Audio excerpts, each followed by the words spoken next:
What's up, guys? It's Missy. I'm back with another SimCity Build-Up video. Today we're going to be talking about bad advice. Oh my god. Dude, I accidentally came across this. I was actually looking for the item list and had one of those prediction texts pop up, and it was like SimCity Build It tips, and I clicked on this link, and dude, the advice out there is terrible. You guys. Wow. Dude. Alright, we're going to go through a few of these. These are kind of funny. So, number one, and this is to be a pro. How to be a pro at SimCity Build It by Jackie Yap. Okay, let's see what Yap has to say. Use in-game credits to purchase additional factory slots. I'm assuming she means coins. Okay, so basically, she's showing you the nanotech factory. All right. The basic factories come with 2 production slots. You can upgrade these slots by using in-game credits.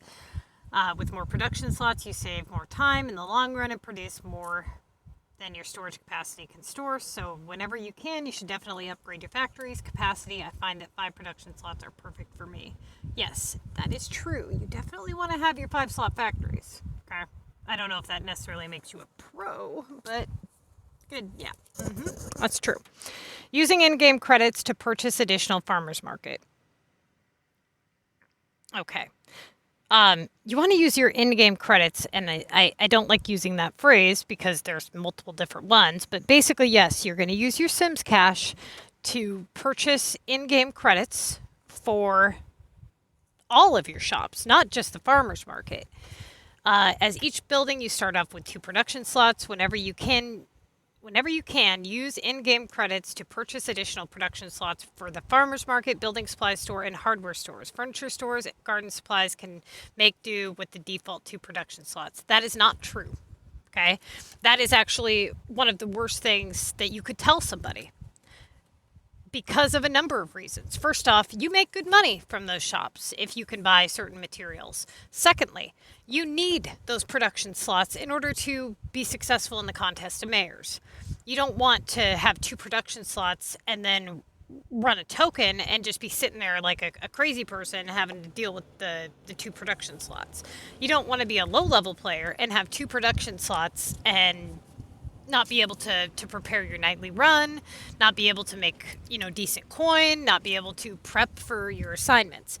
Don't do that. Make sure that you unlock all your shop slots in all of your shops. Especially the donut store, the barn, okay? Yes, the building supply store is another good one, but the hardware store, if you're low level, then if we're talking in terms of you do need hammers and tape measures and things like that, yeah, it's important. But all of your shops are important. Some are more important than others and yield more money, depending on how you're acquiring your materials. But ultimately, they're all important, okay? Now, this is where it gets good, y'all. Okay. The U-Tower is a complete waste of money. That is laughable. I gotta hear what this person has to say about this. Halfway through the game. Wow. Halfway? I'm sorry. When did y'all unlock the VU Tower? Because I unlock it pretty damn quick. You know what I'm saying? Not halfway through the game. Halfway through the game, you will be given the option to unlock the VU Tower. This allows you to cast disasters upon your city and destroy a random building. You will then be required to repair the building, and in return, Dr. VU will reward you with golden keys, which let you unlock specialized buildings. Okay? That's not all they do, but that is one thing that they do. Okay, so, one thing that you guys will notice about my content versus other people's content is that I cover everything. I don't give you a little piece of information that you need. I give you all the information that you need. And that is why my videos are so long. But they're informative, and that's why people that don't like me keep coming back to watch them. Because they know they're informative.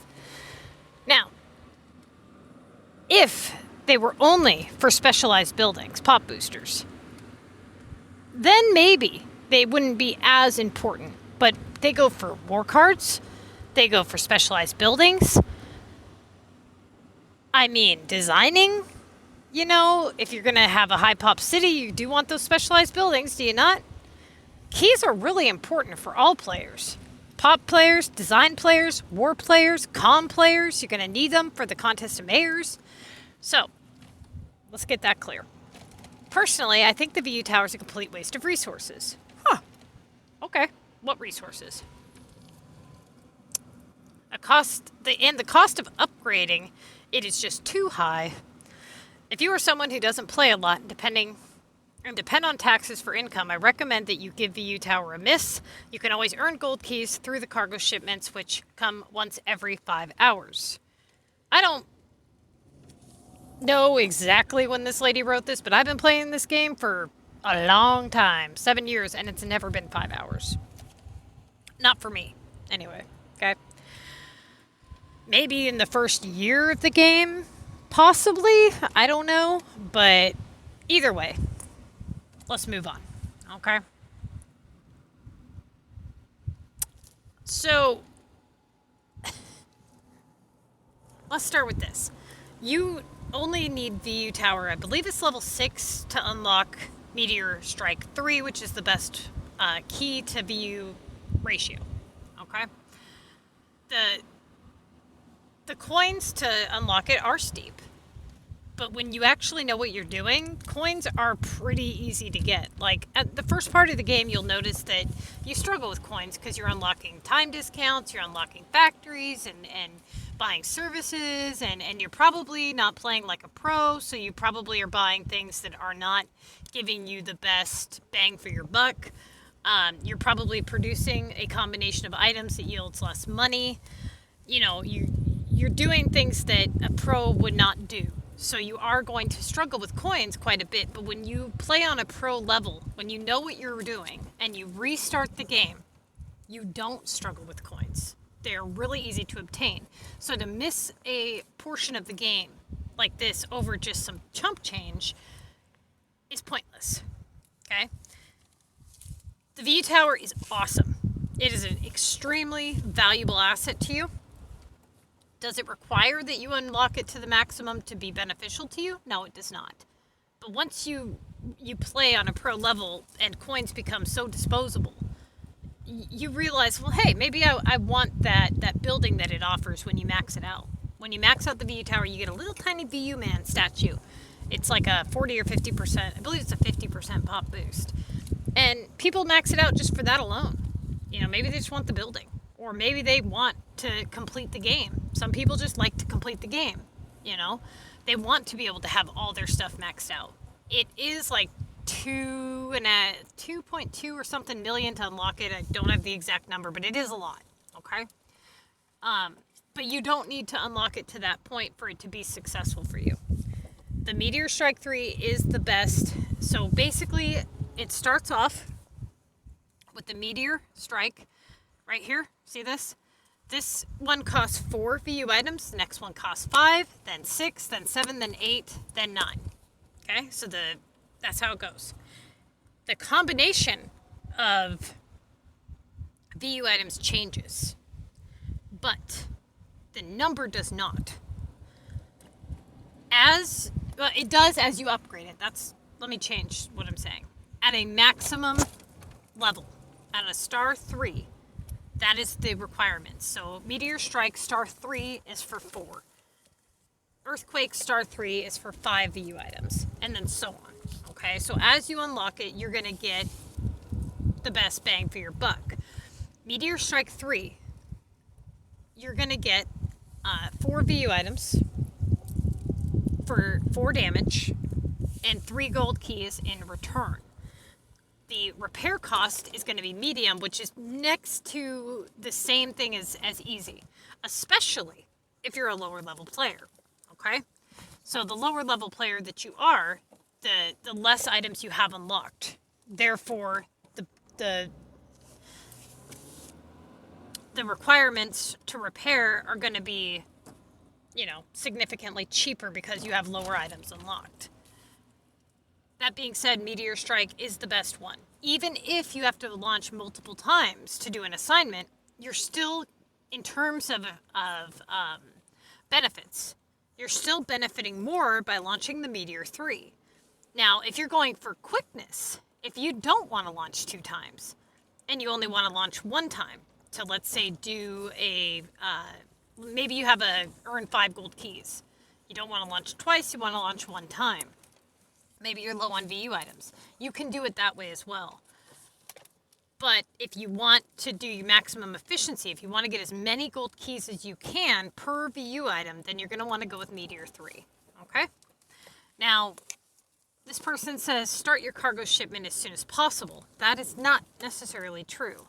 Cargo shipment isn't a main requirement. It's not super important. It gives you 1 key. You have to fill the boxes. It does give you some coins back. If you're a high-level player, you're going to spend quite a bit of, money donating to those stupid boxes. Like it'll ask you for like 4 sunny drinks, 2 gnomes, 3 pizza. It's ridiculous. But if you're a lower-level player, you can go ahead and do these. Usually you end up doing them for the purpose of the contest, and you have to pay the cash to bring it back in because the wait time is so long. But it is something you will need to be able to be successful in Mega. Okay? Now, this person said,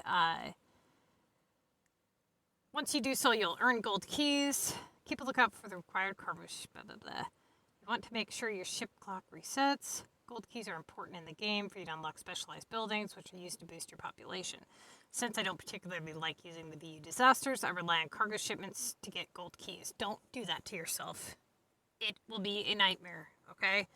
You really need a lot of keys to upgrade, war cards for comm, to buy specialized buildings. In November, you're going to have a 50% off everything sale. You do not want to be sitting there with only a couple hundred keys, okay, when that 50% off sale comes. Especially when VU only costs, coins. Okay, as you proceed in the game, education multipliers are slightly better than transportation multipliers. That's not true, okay?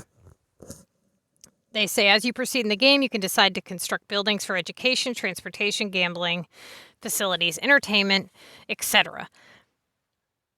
Once you've earned enough, you might be conflicted as to which category of the buildings to unlock first. Try to unlock education buildings. They are greater population multipliers than transportation buildings. That is not true. The best are entertainment buildings, but they only unlock at a later stage. If you do reach that stage, always aim for the Ferris wheel, which is arguably one of the best population multipliers you can get. The Ferris wheel is decent, okay? But we have so many buildings now that are decent. Now, let's go back to the education versus transportation. Education requires you to purchase several of the schools in order to be able to buy some of the better ones. Now, some of the better ones are, you have the Omega one, which you don't unlock to level 30, which is a 4-pointer. Cost platinum keys. Then you have the other 2 that, you've got a couple. You got the platinum one for like 10 platinum keys or something. And it's a 3-pointer and it's a really weird shape. It's like the rowing center or something. Looks like a rowing center. Then you have the larger one. I believe it's like 30-something keys. Now, transportation only costs 20 keys. It's a 2x2 building, and it's a 50% pop boost with a nice area coverage, mind you. So 2 of those is only 40 keys, and you get a 100% pop boost. There are no requirement, really, to purchasing buildings prior to even buy the heliport. So actually, transportation would be the better category in terms of pop boost and in terms of epic pointers for the lower key amount. Now, I never recommend that people buy that stuff based on that alone. I always recommend that you buy your stuff based on what type of epics you want to build, which this person doesn't talk about that. Epic projects are another reason that you need to be able to buy, your pop boosters. Mind you, they're sitting here on their 12 keys at level 27 with their 120 storage. Okay, giving pro advice here. So if you can save money for expensive services, when you build services for your citizens, whenever you can, opt for the more expensive option. It is tempting to get the cheaper ones, but as the game proceeds and land area becomes scarce, you will find yourself hoping that you purchase the more expensive options. For example, health services. There are 3: small clinic, health clinic, hospital. The hospital might come with a more extravagant price tag, but it covers more. This is true, but you're only going to buy one of each of these, because by the time you get to a point where you would need to buy more, you're going to be buying a Maxis instead of buying more of these. Because you're going to be winning comm, you're going to be getting those VU items from your Maxis, and it'll be a nice, even boost. Okay? Now they say tax rates don't increase in direct correlation with population size. That is true. Not in direct correlation. So they do go up by city level, city pop, city happiness, mainly by level. Okay? Then you have your city happiness, which gives you like a 20% boost, then population. Now, make sure you always have money to upgrade roads. Oh my God, do not do that, you guys. Don't do that. So, basically, there is a red roads trick. If you don't know what it is, then you're probably going to really want to know what it is. Type in the 3 red roads. You set up 3 little roads on your map with no houses on them. You make sure those ones go red, and then none of the other ones can go red. Okay, and this allows you to have as many people as you want all over the place, and you never have to upgrade your roads again, and your happiness does not drop. Even if you didn't want to set up red roads, which I don't know why you wouldn't, but even if you didn't want to, you would not pay for road upgrades. You would bulldoze them and repave them, or you could just simply move something off of the road, place it elsewhere, and then move it back, and that will temporarily remove the notification that you're getting to upgrade the road. So you do not have to pay for it. If for some reason you would like to pay for the road, you can break it down into sections by putting in cross streets so you don't have to pay as much. Now we have roads that don't require upgrading, but they come at a really steep price tag of 10 to like 12,000 per 1 square of road. When you upgrade a road from basic to max, when it's a normal road, you pay 7,500 per square. So keep that in mind. You're actually paying more per square with the newer roads. So make sure that you're buying them because you like the look of them. But this is just a really good example of why you have to be very, very careful what you believe, what you read, who you listen to, whether it be on Facebook, whether it be on Reddit, Discord, whatever. I have never seen a gaming community with more misinformation than this one. I would say 99.9% of the time that I see people ask questions or give advice, it's wrong.